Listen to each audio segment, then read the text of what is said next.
Waandishi, mimi naitwa Alex Mkama, ni kamanda wa polisi mkoa wa Morogoro.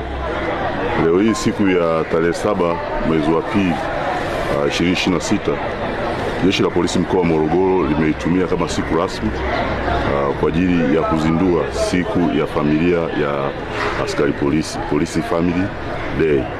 Tutakuwa na wiki ya maadhimisho ya sherehe hizo ambazo tutazihitimisha tarehe 14 mwezi huu wa pili 2026, na tumefungua siku yetu kwa kupanda miti kama utekelezaji wa maelekezo ya Amiri Jeshi Mkuu. Alielekeza hivyo siku anaadhimisha siku yake ya kuzaliwa, kwamba angependa kuona kunakuwa na uendelevu wa zoezi la upandaji wa miti.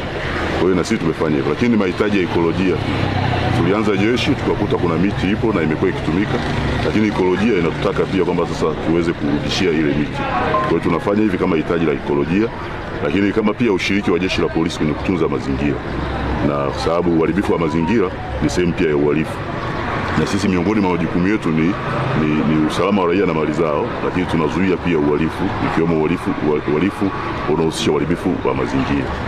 Siku hii ya polisi, maadhimisho haya, lengo lake kubwa ni kutaka kufanya tathmini ya kazi zetu kwa kipindi chote cha mwaka mzima.